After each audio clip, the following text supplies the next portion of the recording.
So I read Dork Diaries for the first time in my entire life as a grown adult. And I can't believe I've never read it before. It is actually a masterpiece. This book series is an absolute masterpiece. I'm so upset I've never read it as a child because I understand Nikki Maxwell. I was just like Nikki Maxwell when I was like a teen girl. I get her and I see her. So this is gonna be a rant review of the Dork Diary books. I think this video is just gonna be about the first book, and then I'll make other videos about the other books eventually.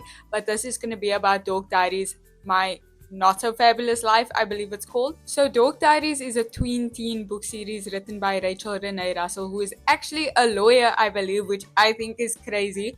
And it's written by her and her daughter Nikki, who Nikki Maxwell is based off of. And Nikki Russell actually draws all of the illustrations in the book, because Dork Diaries is kind of like Diary of a Wimpy Kid, where it's like, it's a diary. Come on, guys, keep up. It's obviously a diary. And it's the diary of Nikki Maxwell, who's like a tween teen girl.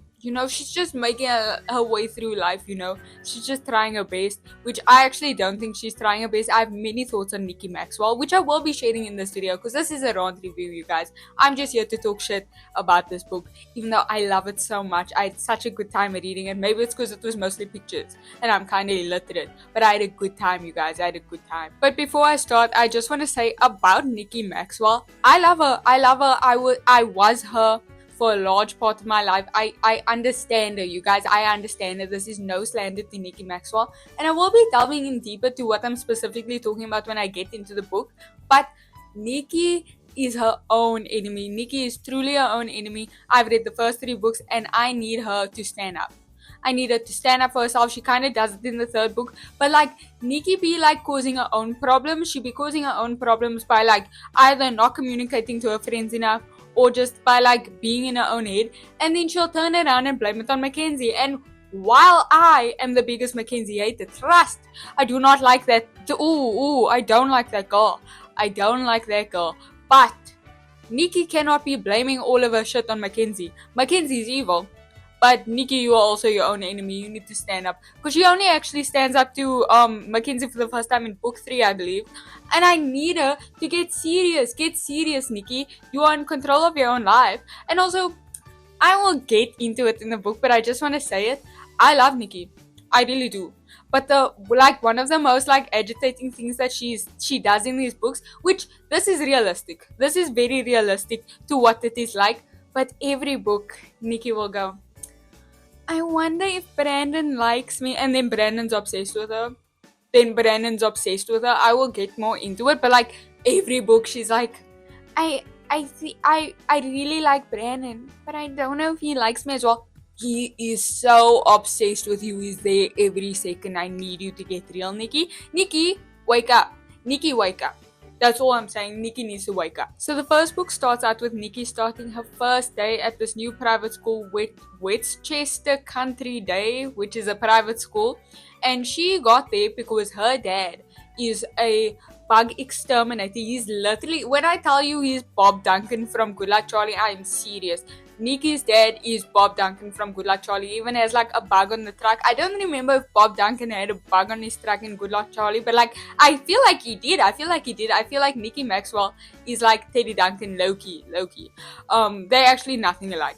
But I see the vision. I hope you see it too. But anyway, her dad got the bug extermination contract from the school, and therefore Nikki got a scholarship to this really swanky private school, and Nikki is not happy. She is not happy because she feels like she's not gonna fit in. And guess what? She doesn't fit in. She really she kind of goes through a lot at this place, and this isn't Nikki's fault. This one isn't Nikki's fault. It is purely Mackenzie's fault. I will be getting to Mackenzie. Trust. At the start of the book, Nikki keeps on talking about how she wants a new super cool phone. She wants an iPhone, I believe, so that if she comes to this new school with an iPhone, she will be in the CCP, which is the cute, cool, popular group. And Nikki's a dork. It's called the Dork Diaries, not the Cool Girl Diaries.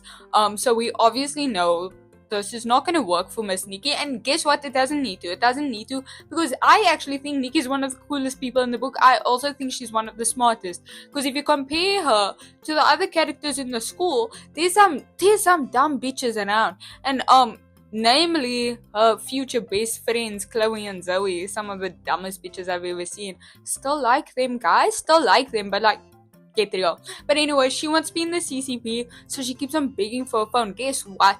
She does not get the phone. She has a phone, like a block phone, I believe, but she doesn't have an iPhone. And instead, when she thinks she is getting a phone, her mother instead gives her a diary, which she claims she is never gonna use. She says, why would I need a diary? I'm not about that life, which we obviously know is not true, because then we wouldn't have a book series where we are reading Nikki Said Diary. But anyway, Nikki also like draws in that diary because Nikki is an artiste. She loves to draw. She loves art. She says she'll go crazy without drawing. And guess what? Nikki's actually really so talented. The drawings are so fun. I love it so much. And to find out that Rachel Renee Russell's daughter, Nikki, who this is based on, drew all of the illustrations, it's so cute. It's so cute. I love it so much. I love Nikki. I will say it 1,000 times. I love Nikki. I respect Nikki. And I think she should be in the Hall of Fame of tween books forever. I didn't mention it before. My favorite genres of books. I know I said I'm basically illiterate. I'm not, actually. I read quite a bit. You might not be able to tell. I'm quite literate, actually. But my favorite genre, and this is no joke, I love tween and teen books. I cannot be asked with young adult fiction. It's boring to me. I don't want to read about that nonsense on Book Talk. I've tried. Guys, I've tried to get into those books. I cannot. I like my silly nonsense. I want to read my silly nonsense. Actually, no, let me talk about my favorite books for a second. Nobody asked, but I'm going to talk about it. My favorite book series of all time is, I don't know what it's called, but it's the Georgia Nicholson books. You see, it's been a while. Maybe I am illiterate. But, Angus Thongs and Perfect Snogging, that's on top. I heavily fuck with Georgia Nichols. Maybe I'll do a video on that too. And then I also like the Shopaholic series. So good. Rest in peace, Sophia Kinsella. That news was terrible, obviously. And I also like the Monster High books, which I will be making a video on eventually, as in the Monster High novels that came out during the time the movies were coming out. So those are my favorites. So Dork Diaries was actually up my alley this entire time, and I don't know why I never read them. My sister has most of the books.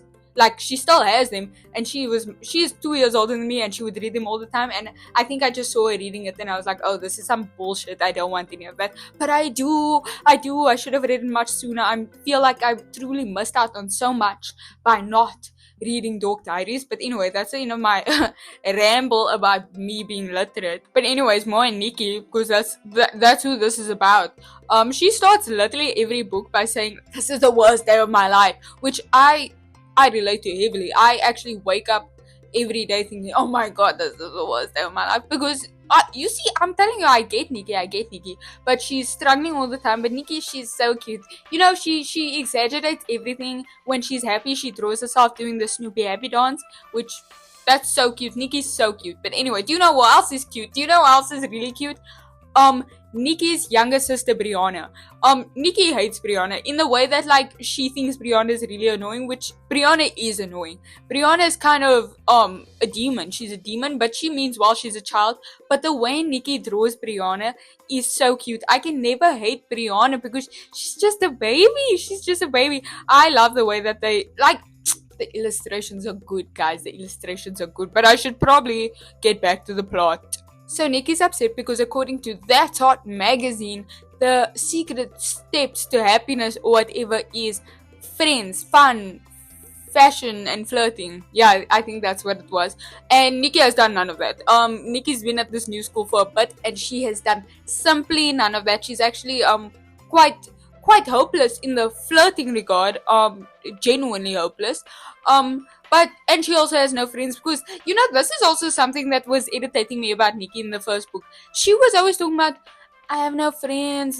Does she ever talk to anybody? No. Nikki doesn't put herself out there. That's one thing I would like to see Nikki work on, because she really don't be putting herself out there, and she holds herself back. You don't have friends because you haven't tried to talk to anyone, girl. Talk to somebody. But anyway, she has done none of that, and she's hopeless on the flirting regard because she has a crush on this guy from biology. His name is Brandon Roberts. And I never knew anything about Brandon Roberts, except my sister always told me for years Brandon, she always used to tell me, Brandon's so overrated. I don't know why Nikki's so like obsessed with him and what he's just some guy.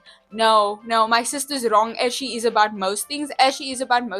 She is wrong because I read the first three books already, and I know why Nikki likes Brandon. I see it. I would have liked Brandon too. Listen, he is so kind.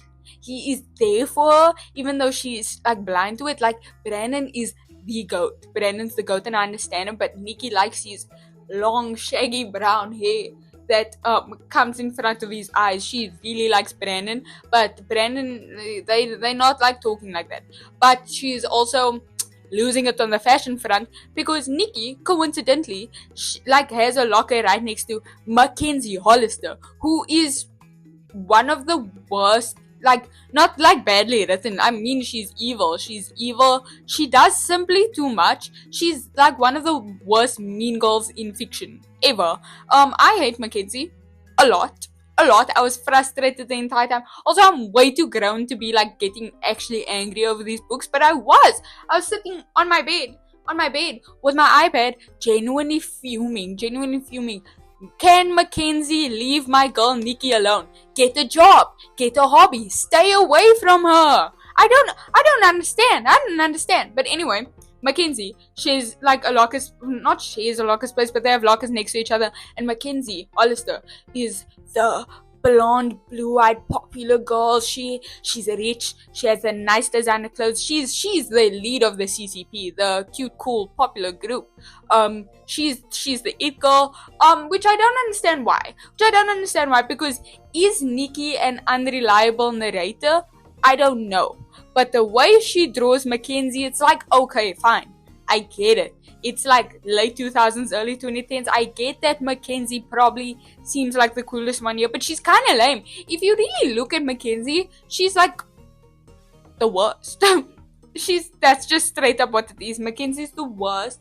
And Mackenzie goes to such lengths, she goes to such lengths that just prove that she's a loser. She literally has no hobbies, no talent. She says she's like designs clothes or whatever, but it's like, no, you don't, because you spend your entire time stalking Nikki. Yeah, and it's true. She be stalking Nikki, and I'm trying not to jump the gun, but Mackenzie makes me so mad. It's really hard not to jump the gun, but she's the leader of the CCP, and Nikki hates Mackenzie. But throughout at least the first two books, not really the third, because she finally grew a backbone in the third book, and I'll get to that when I make a video on the third book, which I really should, and I hopefully I do, because I do be forgetting, because I think like 2 videos ago I said I was going to make a video about Monster High.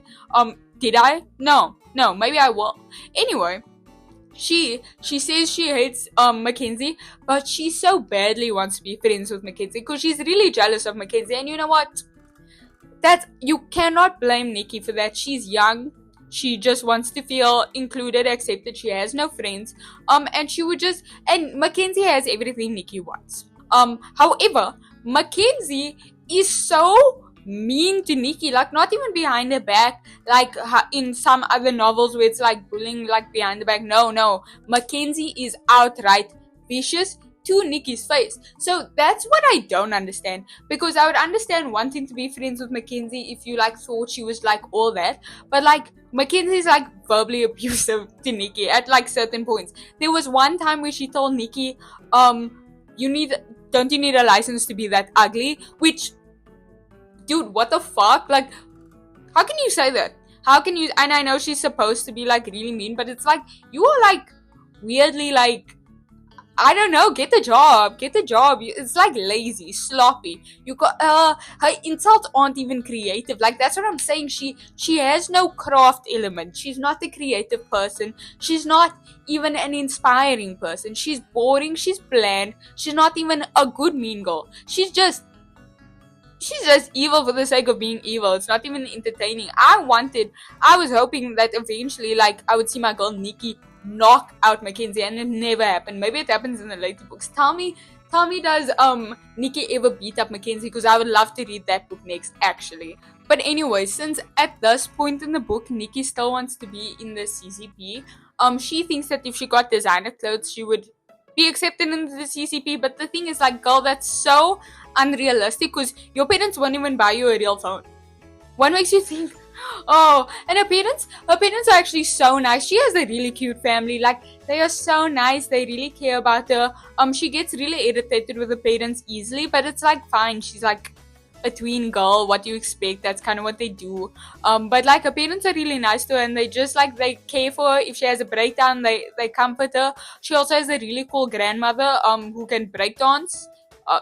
I just thought I would put that out there because it's true. It's a fact actually. So yeah, like, Nikki doesn't have bad things going on at home, but like, her parents are definitely not going to buy her designer clothes, even if it will make her fit in. It's just simply not going to happen. But now here's the main plot of the first book, kind of. So there's going to be an art competition at the school, where whoever wins will get $750, which that's so much money. I think it's $750. That's so much money. So Nikki is planning on winning that so that she can use that money to buy herself an iPhone, which, okay, fair. Get the bag, girl. If you win the money, you win the money. And she's going to spend the rest on art supplies because she loves doing art. Yes, that's a smart idea. So she goes up and she's like, no, I'm going to enter. But before she could pick up the like application form, do you know who she sees pick up an application form? Mackenzie. Mackenzie's also entering because she's talking about like her fashion designs or something, and about how she's going to win because she's like up there and she's so good at everything. And Nikki, Mackenzie has never shown once that she's even talented. So I don't know why Nikki was intimidated, but fine, let's go along with it. But Nikki is so intimidated that she just doesn't enter. My voice like is cracking because I'm getting like frustrated. I need Nikki to stand up. Nikki, please stand up. So Nikki completely chickens out on the art competition to the point that she drew herself as a chicken because that's what she is. So when the like admin person, the secretary at the school office was like, are you here to enter for the art thing? She was like, no, I'm actually signing up to be a library shelving assistant, the LSA, which she didn't want to do, but she panicked. So now she's an LSA, a library shelving assistant. But what's important to note is Nikki still doesn't have any friends at the school, not a single one. But now she will be having to do overtime in the library. She is very upset about this because she says, I'm gonna be a loser spending my free time dusting books. I'm a dork for the rest of my life, and it's all Mackenzie's fault. Mackenzie ruined my life. And it's like, no, she didn't. Mackenzie does some diabolical stuff later on, which is actively trying to ruin Nikki's life, but like, this wasn't one of it. Mackenzie didn't even know you wanted to enter, is the thing. You just saw her and you were like, nah, I'm out. And now you're like, oh my god, Mackenzie's ruining my life. Trust, you should have saved that anger for when Mackenzie actually does ruin your life, because she is a life ruiner, just not yet. And I need you to have some self-confidence, babe. Even if Mackenzie did win, you should have at least entered. This was silly, but now she is a library shelving assistant and she hates her life, and it's all Mackenzie's fault. Everything's Mackenzie's fault. About Mackenzie though, she's throwing this big super cool party and everybody's sucking up to her like so hard because they really want to go to her super awesome cool party, and everybody's like totally up her ass, and like Nikki's so jealous, and everybody's really excited. But then, do you know who's not excited? Brandon, because he's not like other guys. Brandon's so different. Brandon's so cool and unique. Because Mackenzie does invite Brandon, but he's like so nonchalant about it. He just kind of doesn't care. This is because Brandon actually hates Mackenzie, but like, that's a separate thing. Mackenzie loves Brandon though, and this is the thing. I know why Nikki likes Brandon, but I don't know what Mackenzie sees in Brandon, because they are like very incompatible. Because Mackenzie likes when people suck up to her, and Brandon has never done that. Brandon does not pay her any attention. Maybe she wants to like see if she can get him to pay attention to her, but even then it just doesn't seem like he's her type really. But anyway, he's super nonchalant about this like party invitation. He does not really care about it at all. But Nikki is super into Brandon because she was like, wow, he's so cool that he blew her off like that. She was so mad. I think I'm in love with Brandon. I love Brandon. That's like my end goal. Like, I love Brandon, and Brandon's actually the like school news reporter, photographer. Brandon loves photography. He carries around a camera everywhere. But Nikki, she's in love. Okay, Nikki is truly in true love with Brandon, even though like she barely knows him. Never had a conversation. Literally, I've never had a conversation, but she is in love with Brandon, okay? She is so in love with Brandon, in fact, that she wrote a poem called The Biology of a Heartbreak about Brandon, because, you know, he's in her biology class. Do you get it? So I'm gonna do a dramatic reading of her poem about Brandon, because you see, I understand Nikki. That's the thing, I understand Nikki. So this is my rendition of The Biology of a Heartbreak by Nikki Maxwell. I see you in my dreams, in your favorite white button-down shirt, sitting across from me in the cafeteria. I've never seen anyone eat fries so beautifully. I see you in biology class, taking pictures for the school newspaper, when you whisper to the depths of my soul, hold the frog at an angle. For it is only you who can make a photo of a dissected frog seem so vibrant, so alive, yet dead. It hurts to feel this way, to know that you'll never know me. I want to run my fingers through your dark wavy hair as I realize that putrid smell of formaldehyde and the dull gaze of a lifeless frog will forever remind me of us. I'm totally crashing on Brandon. That is because Brandon had to take a picture of, like, in their biology class for the school newspaper of like frog dissecting, and he chose to take a picture of Nikki. Do you know why? Because Brandon's in love with Nikki as well, but like she's like not there. But that was her beautiful poem. She's truly an artist, a poet, a visionary, I would say. I think that was amazing. I hope all of you agree. Then the next day at school, Nikki is talking about these two girls in PE who keep on gossiping about Mackenzie's party. She calls them the scared of balls girls, who are the girls in PE, the really prissy girls in PE who run away every time a ball is near them, which that was me. Don't call me prissy, Nikki. Nikki, now we're gonna have a problem, because now you're targeting my people, the scared of balls girls. I'm the scared of balls girls, Nikki. Don't start with me. But she's talking about them because they keep on talking about Chloe's party, and they are not Chloe's party. I just spoiled who it is. But they keep on talking about Mackenzie's party, and they like not focusing on PE, and it's like, Nikki, I needed to get the stick out of your ass, please. Can we be chill? Number one, you have no friends. Actually, that's all I had to say. Please be nicer to people. Yeah, be nicer to people, maybe, Nikki. But their names are Chloe and Zoe, and Nikki keeps on complaining that they are ruining her PE session because she's gonna be in the losing team now because they aren't locked in. Girl, calm down. It's not that serious. It's PE. Don't know what to tell you. But anyways, after PE, Chloe and Zoe end up coming up to Nikki to tell them that Mrs. Peach, the librarian, told them that she's on the LSA duty, like the library shelving assistant duty, and they are also library shelving assistants, and they were super excited about it. And Nikki was like, she didn't say that she was thinking it. She was like, why are they so excited about it? But she just played along, and she's like, yeah, I'm so excited to shelf books. I'm so excited. But they were genuinely excited. And then they invited her to eat lunch with them, and this is the start of like their trio, because these are become Nikki's best friends, even though she was just talking shit about them. Don't worry, these are her besties. At a point, Nikki even says, no, when we're all together, we're all just a bit crazy. We're so crazy. And that made me want to die. It's just a simple pet peeve of mine when, like, I don't know why this irks me so bad, but it's when people are like, oh my god, we're so crazy. And it's like the most normal exchange ever. We're so crazy. You know that she's so crazy, I love her. Exactly. That's what I get from them three, but I still love them. I love these girls, okay? So this is a weird part about the book. I don't know why they did this. I don't know if it was like the sign of the times. But Chloe and Zoe are like I don't know. They are like very, I don't know how to say this without it sounding weird, but it's like they were like put in the book to show that it's diverse, which I think is weird because the author of the book is black, so I don't know why like this had to happen, but they like tried to really like, because basically Chloe's full name is Chloe Christina Garcia, and the book says Chloe's full name is Chloe Christina Garcia, and she is Latina. Okay, I just feel like, why did we need to know that? Yeah, okay, she's Latina. Like, I could have gotten that from the name. Also, like, I don't think it matters really. Like, we could have done without that. But anyway, Chloe's family is like, they own like a software engineering company. A software company, not software engineering. I'm dumb. But Zoe as well.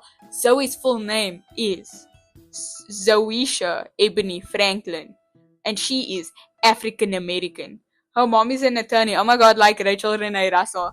And her dad is a record company executive. So what's important about this is like these two girls have money. These two girls have money. Forget the whole weird, like, I don't know, I just feel like the race thing doesn't need to be mentioned. Also, like, those are like such stereotypical names. I don't know why. It just, when I read it, I was like, what? Like, what? It's like they were like, oh, like if they pointed to me and they're like, oh, this is my Indian friend. Her name is like Priya. Priya.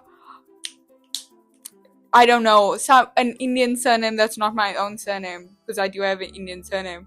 I don't know, like Priya Khan. No offense to any Priya Khans out there, but it's like, yeah, okay, like, why did we need to do that? It's like how J.K. Rowling names her, like, the characters in Harry Potter. It's like, okay, we get it. Trust me, we get it. But anyway, her friends are rich. They are very, very, very rich. And Chloe really loves reading. She has so many books. She's read like thousands of books. And Zoe, she's like met like almost every like pop star celebrity because of her dad, obviously. But Zoe also really loves reading, so that's, I guess, how her and Chloe are friends, and that's also why they're library shelving assistants. But they all bond because they basically are like, Nikki, we don't know how you can have a locker so close to Mackenzie. She sucks. She's the worst. Nikki was like, no, I know. She's literally the worst. So they all like have a giggle about it. And you know what? It's really cute. I was so happy to see Nikki finally get some friends. Really made me happy because I was suffering watching her be alone this entire time without making an effort to talk to anybody. But anyway, now she has like a cute friend group. It's her, Chloe's, and Zoe. Yeah, that's just the thing. And they're really cute together. They have a good giggle. They have a good time. There's then this really like embarrassing part of the book. It's like, oh, it's so bad to read. In a good way. This book's really good. Once again, no hate. Where they sitting in class. And keep in mind, Nikki was just talking shit about Mackenzie. She was just talking shit about Mackenzie, okay? And she's sitting in the class, and then Mackenzie is sitting in front of her. Mackenzie turns around, and she gives Nikki an invitation, and she says, hey girl, no, she says hun. She's like, hey hun, can you? And then before she even finishes a sentence, Nikki like freaks out, and she's like, oh my god, yes, I would love to come to your party. And it's like, and then she's like starts opening it, and Mackenzie's like, what are you doing? That was for Jessica. And then Nikki's obviously embarrassed because Mackenzie was asking her to pass it to Jessica, but she didn't let Mackenzie finish because she was so excited to go to this damn party. Now it's like, now you just made a fool out of yourself. It's so embarrassing. And I think this is the moment she became like Mackenzie's public enemy number one. I don't know why, but Mackenzie's only hobby is Nikki. I think she's secretly in love with Nikki, and that's my headcanon. Because it's like, why are you so like, she spends every waking moment thinking about Nikki. This is never proven, but I know it's true. The stuff that she does throughout these books, it's like you truly have to be thinking about Nikki all the time to do this shit. But anyways, another day, she hears Mackenzie talking to Jessica about how today's the last day to enter the art competition. And Jessica's like, oh my god, Mackenzie, you're obviously gonna win. Your art is so fabulous. I think those are the exact words that she says. And this pisses Nikki off because she feels like, no, this is like a personal attack. This is a personal attack to Nikki's integrity because she was too chicken to enter. And then Mackenzie sashays away. This is important because Mackenzie always sashays. In every book there's a line, and it takes me out every time it happens. Mackenzie will sashay away, and then there'll be a line where Nikki goes, I just hate when Mackenzie sashays. And it's like, yeah, we know that you do. It's in every book. We know you hate when Mackenzie sashays. But this ticks Nikki off so bad that she's like, I will be entering the art competition because I am not a chicken. Which it's like, you called yourself that. You threw yourself as a chicken. Nobody told you you were a chicken. This is all in your head, babe. This is all in your head. But she decides to enter. Thank God, because she's actually so good at this shit. She's such a good artist. But unfortunately, while Nikki was handing in her like registration information, do you know who's spying on Nikki? Mackenzie from behind a plant, because she's a weirdo, she's a creep. And then she like sprays water on Nikki just to embarrass her. And it's like, this is my thing. She's like not even creatively evil. She's just like a weirdo. Mackenzie Hollister is a weirdo. She's a bigger dork than Nikki, honestly, because it's like, well, no, I actually like dorks. I think dork is a very complimentary word. I think Mackenzie's just a loser. She is a loser. Like, do you not have anything more like constructive to do with your time? No, because you're an idiot, Mackenzie. Mackenzie, you have done nothing productive ever. You are a loser. Instead of actually trying to get better yourself, you just screw other people over. Why? Because you suck. You suck at everything, Mackenzie. I hate you, Mackenzie Hollister. You are the worst. But yes, she embarrasses Nikki, and then she decides to embarrass Nikki again in the cafeteria while Nikki's on her way to go sit with her new best friends, Chloe and Zoe, and she trips Nikki. And then when, like, everybody's laughing at her too, and this is the crazy thing. I don't think I've ever laughed at somebody falling like I've never made fun of anybody like that who has fallen in public. Like, it's not funny. It's not funny. You can have a giggle out of shock, but I've never had like a cackle. Never cackled at somebody falling. I think everybody in this high school, middle school, you are all lame and you are all losers. And Mackenzie, focus on your own life. Once again, you are a loser. But the stripping and falling thing isn't as bad as you think, because obviously Nikki was very upset, especially because Mackenzie turns around and she's like, "Did you enjoy your trip, Nikki?" If I was Nikki, I would have punched her in the fucking face, dude. Like, that's crazy. That's crazy. Mackenzie, you are weird. But do you know who like comes to her and offers her a hand to help her up? Brandon Roberts, and he's like, "Are you okay?" And then he gave her a napkin, and their hands almost touched, and there's a drawing of it. It's so romantic. And then I'm gonna read you the like sparks flying moment that Nikki was like, wow, like we really had a moment. Let me tell you what it was. So their hands were almost touching over the napkin, and Nikki says, "I will forever remember the words he whispered into my trembling ear." He said, "I think you have something on your face." And she blushed, and then he started feeling all wobbly. "Probably my lunch." And he said, "Yeah, probably." And that's the exchange. That's the romantic exchange between Nikki and Brandon. They are so cute. They really are so cute. But that took me out. Because she framed, yeah, you get the point. But the teacher ends up interrupting the whole conversation, her emo conversation as she calls it. So they end up having to leave, not before this other funny exchange, which I'll also be reading to you word for word, because I love a good direct quote. Let's get this from the source. He says, "I guess I'll see you in biology." And she said, "Yeah, okay. And thanks for the napkin." And he says, "Hey, no problem." And she says, "Actually, we have napkins just like this at home. My mom got them at the store." And he said, "Yeah, that's cool. Later." And she said, "See you in bio." Nikki, I need you to think critically. That was some of the silliest shit I've ever read ever. But you know what? I respect them. I respect the both of them very deeply. One of the best couples in literature ever. However, then Mackenzie like calls her a freak and says that Brandon will never like her, which is like, you saw the sparks flying a few seconds ago. How can you say they can never be together? We saw that moment. Their hands almost touched on the napkin. That Nikki has the same ones at home. How can you say nothing's ever gonna happen? But Mackenzie's obviously upset because she likes Brandon and Brandon never talks to her. But anyway, Nikki's life is ruined. Mackenzie's ruining her life. She runs away crying, okay? So she runs to go hide in the janitor's closet and she's crying. But you know who comes to comfort her? Chloe and Zoe. They come into the janitor's closet where they meet up very frequently in the books, because that's like their kind of like secret hiding discussion spot. They don't like hang out there, but like they hang out there like when there's something serious going on. So they come and cheer up, and they're really good friends actually, and they just hang out, you know. It's very cute. I really love these girls so much. It is now that we get the like secondary plot of the book, where basically the library teacher, Mrs. Peach, I think that's her name, that's what I've been calling her, she tells all of the library shelving assistants, the LSAs, that there's gonna be like a competition, not really a competition, but she's gonna pick a few of them to take on a field trip to like New York or like Manhattan at the end of the year, because there's like a giant library there or something.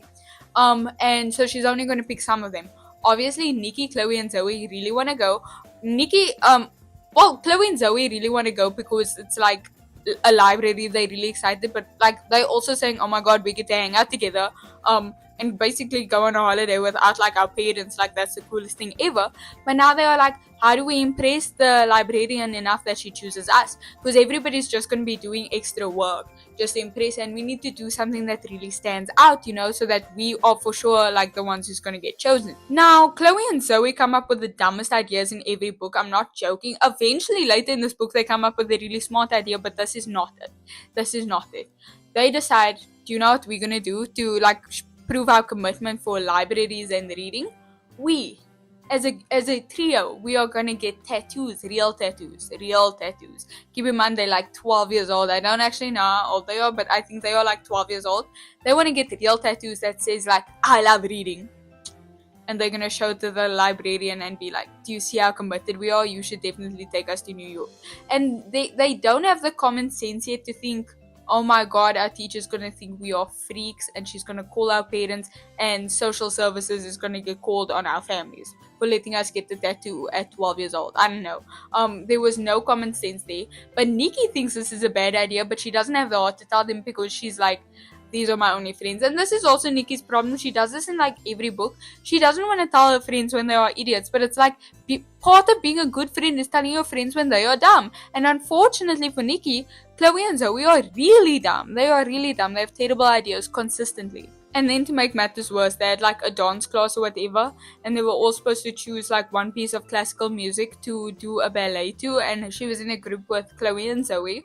And they choose a CD for Swan Lake. Unfortunately, Mackenzie's evil. She swapped Swan Lake with Thriller by Michael Jackson, and Nikki didn't notice this, and so obviously they failed, even though they had a really good time doing it.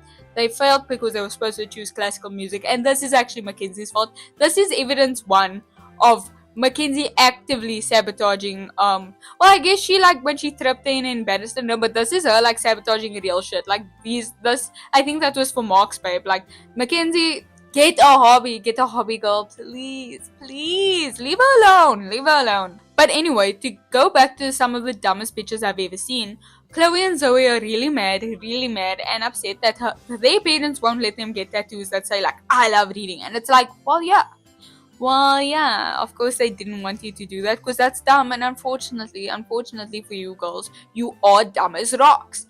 So they have come up with a new plan that they thought, this is the one. They are going to run away from home. Yes. And then they're gonna go all the way to New York and they're gonna live in the sewers. I don't know if they're actually gonna live in the sewers. No, yeah. They are gonna live in the underground secret tunnels. And just wait there until the field trip, which by the way is in months. It's in months' time, and they think, well, the library will just let us in for free since we've been waiting here this entire time. It's like, no. And Nikki once again doesn't have the heart to tell them that they are dumb, and she kind of tells them like, yo, she doesn't think this is gonna be a good idea, and she will not be running away with them, but she doesn't stop them from attempting, and they really have this planned out in a few days. That's 100% what they're about to do.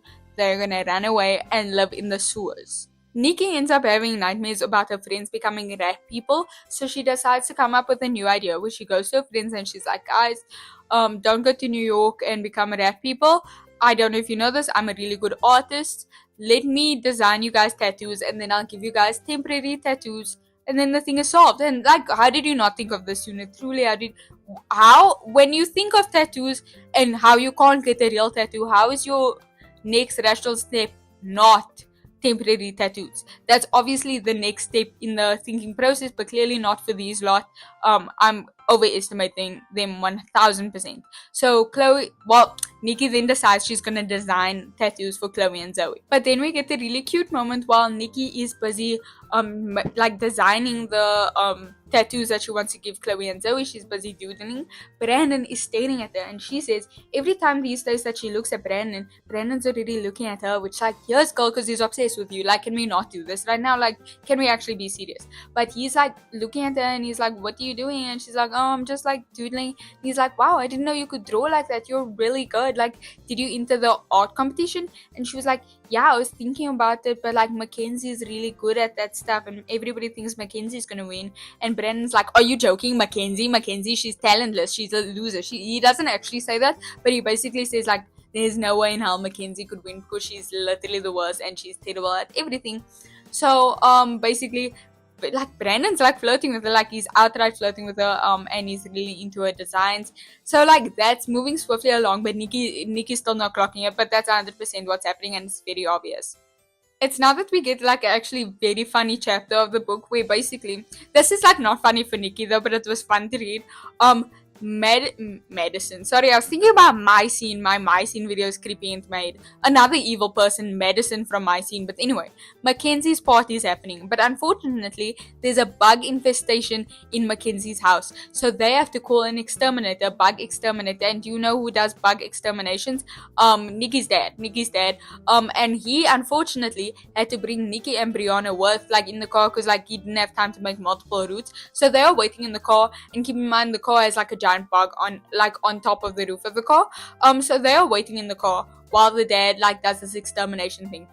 Nikki does not know that this is Mackenzie's house, by the way. She has no clue. But then Brianna, her younger sister, really needs the bathroom. Like, really needs the bathroom. So she like begs Nikki to take her into the house and like ask the people whose house it is, like, can we use your bathroom? So Mackenzie's mother opens the door, and Mackenzie's mother tells them to like use the bathroom in Mackenzie's room. They don't know this obviously, but now Nikki is in Mackenzie's room while Brianna is using the bathroom. But then Nikki hears Mackenzie's voice, so she's like, oh, there's no way, like there's literally no way. And Mackenzie's on the phone or something talking about no, she was talking to her mother about the party. So Nikki runs into the bathroom with Brianna like after Brianna's done, and she like makes Brianna like shut up because like no. And then I don't remember. So Brianna's scared of the tooth fairy because one time Nikki told her that the tooth fairy steals the teeth from like small children to make dentures. So like Brianna is truly petrified. So something scared her, and Brianna ran out of the bathroom scared of the tooth fairy. And then she mistakes Mackenzie for being the tooth fairy, and then she like kicks Mackenzie like really hard, and Mackenzie freaks out, giving Nikki enough time to run outside. They run back into the car, but Mackenzie obviously knows that it's like, oh no, Mackenzie thinks it's like her little sister's friends, but still like Mackenzie's pissed. But she knows the bug exterminator was there, and she knows what the car looks like, and that's what's important. But anyways, back to the plot. Nikki is busy doing like Chloe and Zoe's tattoos in the cafeteria during lunchtime, and the tattoos are really cute. They are really cute. And then something miraculous happens. This popular guy from the CCP table sees what Nikki's doing and comes over and he asks like, oh, like what are you doing? And he's like so into it because he thinks the tattoos look like super cool and it looks so real because my brother just got one. Now I was wanting a tattoo, whatever. And then Chloe's like, no, yeah, she's doing her own tattoos. It's for like the library week. And then this guy is like, oh my god, how do I get one? Like, do I have to donate a book or something? And this is where they get like, this is actually like such a brilliant idea. They come up with like this own like project for them, like to get into this like New York trip, that they are gonna give people tattoos if they donate books to the library, which is like, that's such a smart idea. But this actually ends up like crumbling quite fast, but like for the time being it was really amazing. I'm actually so proud of them for coming up with this, because knowing their ideas, the sewer rat situation, I did not think they were capable of such genius. But this was really good actually. I was actually amazed, like actually amazed. So because of this whole tattoo thing, all of like, well, not all of them, but a lot of the like CCP jocks, like the coolest guys in the school, are sitting by their table because they want to watch them do this tattoo thing. And like, they are very shocked. But Chloe and Zoe are so into these CCP guys, like they are obsessed with them, literally obsessed with them. And we see them obsessed with them in the second book as well, but like they are so into this. But now, like, there's a huge crowd around them because all of the CCP guys are there. So now everybody's talking about Nikki, and now Nikki's actually becoming quite popular because of her art abilities. Because everybody's like, wow, like she can throw really well. I can't even throw a stick figure. And like, Nikki's obviously really happy about this because she just wanted to be popular. She just wanted to have friends. But like, I'm glad that it comes from a good place now. Like, she has like so many people around her because she's good at art, which that's true. She's amazing and she deserves the recognition. And I like the way they did this, that it wasn't some like stupid plot like she did something and she got this. No, she got it based on the talent, which is really good. The whole school ends up talking about this project and the librarian is really proud of this idea. She says like, no, like this is amazing. And Brandon even wants to interview Miss Nikki for the school newspaper, which, girl, exactly. And I'm telling you, if it was Chloe or Zoe who was drawing it, I don't think he would have interviewed them because he just really likes Nikki, you guys. He really likes Nikki. Unfortunately, this deteriorates incredibly fast, literally incredibly fast, because the whole school now like knows about these tattoos and they really want these tattoos, and because of that Nikki cannot keep up with the demand of tattoos, obviously, because they're really good drawings as well, but she can't like design them and like do it so fast because Nikki also has classes. She also has like tests to do. She must still keep up with everything else while also doing this. Like, it's actually impossible. And then Chloe and Zoe are fighting with each other because they both think they are in charge over this, and then they're charging people more. Like, now it's like 2 books or 3 books for a tattoo because like the demand is so big. So now like everything's crumbling, everybody's getting mad at each other. Chloe and Zoe think Nikki's too slow. Nikki's agitated because they think they run the show, but she's the one who actually needs to do work. It's like a sweatshop situation. It's quite rough. And because they're kind of popular now, Chloe and Zoe are completely like sucking up to the CCP guys, and those two were invited to Mackenzie's party, and we all know she was only invited to Mackenzie's party like to like agitate Nikki, because Mackenzie's so jealous that people care about Nikki now, which is like, listen, you don't want to be Nikki right now. You really don't want to be Nikki right now. She has nothing good actually, because her friends are like completely neglecting her over these guys, which they actually do in every book. I fear. But like, she's not having a good time. She's literally so frustrated. She's behind on work. She can't do nothing because she needs to do these tattoos because people already paid the books. So obviously Nikki feels incredibly used because she is being used. So then she does what she says is the only rational thing, and she quits. And you know what? So valid crash out. I would have quit a lot sooner actually. So she completely quits, and Brandon comes up to her to like talk about the interview, and she's like, no, I'm not doing that anymore. That's all over. And he's like, are you okay? And she's like, yeah, I just need new friends. And she leaves. And you know what? Reasonable, so valid.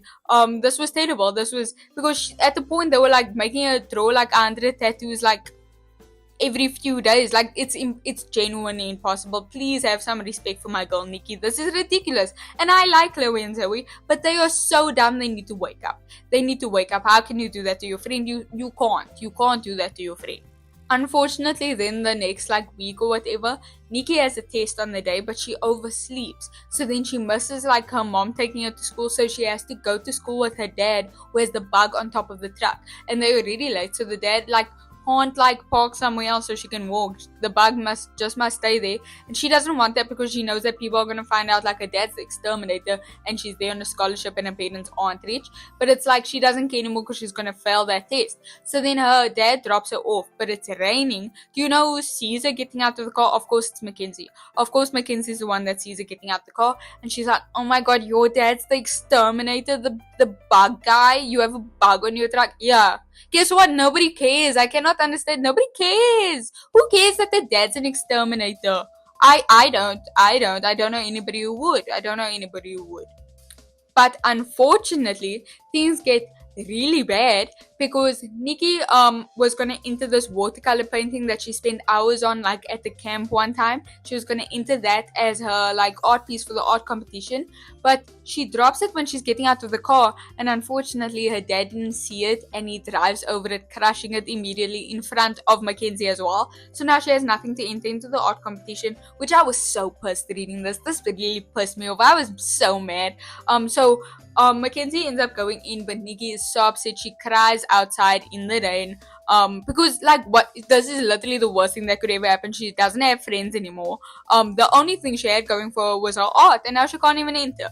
So she's obviously really upset. She like wants to run far away from the school, But then suddenly the rain stops above her. She looks up, somebody's holding an umbrella. Guess who it is? It's Brandon. Brandon's holding an umbrella over her and he's really worried about it. He's like, Nikki, what's wrong? And he basically comforts her and he tells her like, listen, even though your painting's broken, we all know you're more talented than Mackenzie. Like, please be serious. Like, you're so much more talented than her. And he makes jokes with her and she laughs and then he winks at her. Oh my god, Brandon, like, we're at the school. Please be serious. Please be... Come on. And I don't know how Nikki didn't like instantly take that like, oh, Brandon wants me. Because he does want you. Why would he wink at you if he didn't want... Can we... And he went out in the rain just to comfort her. Can we be serious? I need... Nikki, come on. Like, I can't keep mentioning it 1,000 times. I need you to wake up. And I don't want to Google when does Brandon and Nikki get together, because then I know when I'm reading that book that that's the one they're going to get together. But I hope they get together sometime soon, because I'm going to carry on reading the books like the ones after 3 until I see these two together. This is very important to my mental health at this point. I need those two together. You don't understand. But then Brandon decides to walk Nikki to her class because he's just that nice. But on her way, she sees that somebody vandalized her locker and it says Bug Girl on it with red lips. Well, not red lipstick, but it's Mackenzie's lipstick. It says Bug Girl, and this obviously, like, as much as I can say nobody cares, I understand why Nikki might be feeling like really embarrassed about this. So Nikki's very upset and she just does not want to be at the school anymore. She feels so alone. She just can't handle it anymore. So she completely wants to leave the school. Brandon tries to comfort her, but she's over it. So she stays at home. Like, she stays home from school the next day because she just can't bear to go. But she misses her friends. So she calls them. You know, when I first read this, I was pissed. I was so pissed reading this. She phones her friends at the library desk because she knows they're working there, obviously. And she wants to know how the art competition went because it was the final day. So she phones them and then she overhears them on the phone being like, oh my god, is it really Nikki? We kind of busy right now. Tell her we can't talk. Cut the call basically. And she's like, what? These are supposed to be my best friends. I know we had that whole tattoo issue, but wow, you can't do that. You know what happened to me? And then they're like, Brandon told us what happened. We're just really busy right now. Brandon and all of us say hi though. Bye, Nikki. And it's when I first read this, I was like, excuse me, genuinely excuse me. I was like, I liked you girls. I really did these girls so much. But I was wrong. These girls, they are amazing. They really are amazing. And I'll get to it now because that's the big end of the book. But Nikki is so over this. She actually cries and cries and cries, and her parents see how upset she is. So they she convinces them to let her transfer to a public school instead of this private school. So the next day, her parents go into the school office, WCD's school office, to transfer out of the school so that she doesn't need to suffer anymore because she's genuinely suffering.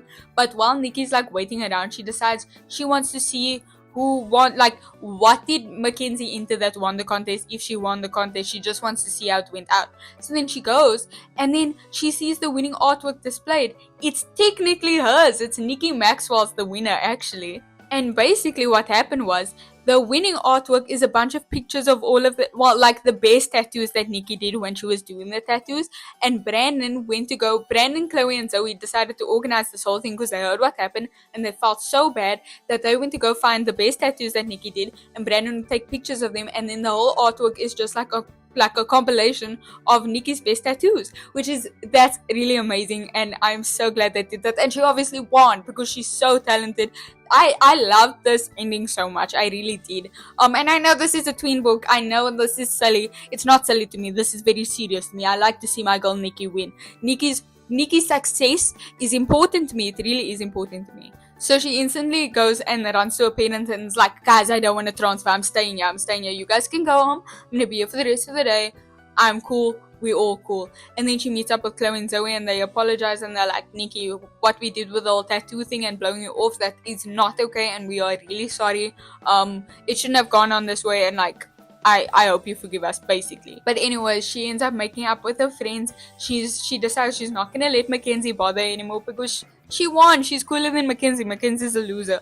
Her original painting flopped and she was still able to win. Exactly. And that's how much of a loser Mackenzie is. She couldn't even touch Zoe's like not even best work. Do you know what I mean? So she's really happy. Like her and her friends are like, okay, now she decides she's gonna make a tattoo for Brandon to thank him for all of that. So she draws like a camera bug. Then Brandon says the dumbest shit ever. He's like, oh my god, Nikki, how did you know I liked photography? Brandon, there's only like two things we know about you. You're the journalist and you like photography. Please don't waste my time. How did you know? You walk around with a camera all day. I don't know. But then you ask Nikki if she wants to be his partner for like the bio project. Exactly. Now, and you would think maybe Nikki would start catching on now. No, she doesn't. As I mentioned, she still thinks maybe Brandon likes me. I wonder if he likes me. Yes he does. That's in sentence. That's all. Oh, and also the $750 that Nikki won, she decided she wasn't going to buy a phone with it. She was instead going to save it and like invest it into her art career and like buy some better supplies and just save it up so she can become like the best artist she can be. Yes, Nikki. Yes, this is amazing. I love to see her growth. And you know what? She is actually one of the only book characters where I actually feel like she does get better every book. Like not in like the art way, but like as a person, she really does seem to learn from her mistakes. Like as I said, one of my favorite book series is the Shopaholics book series, and I love it so much. But that bitch gets into debt every single book, and she gets into so much trouble every book. And you would think she would learn as the issues get worse, as she gets older, she gets married, she moves out, and she's still in debt in every book, and somebody must always help her fix it. Like, and that's a grown woman, Nikki Maxwell. 12 years old, she's always improving, especially because these books are only like a few days apart. It's not like years have passed like Shopaholics. No, Nikki, she grows, she learns from her mistakes, she moves on, and I really love that about her. I really love that she really like learns from her mistakes. But this was Dork Diaries Not So Fabulous Life. I really enjoyed it. I think I'll try to make more Dork Diary videos. I'll see how I feel because I'm like non-committal about like these video topics. But the next video will be something chill as well, and then afterwards will be another Pokemon video. But I will be trying to make another Dork Diaries video, and if not, it will probably be either Tinkerbell or maybe if I feel up for it, Monster High. But we will see. So yeah, I'll see you next time. Also, you should subscribe if you want to wait for more Dork Diaries. Just subscribe or watch like my Scene and Think About video. You should just subscribe regardless. Come on, if you like still here, like let's get real. You should subscribe. Anyway, bye.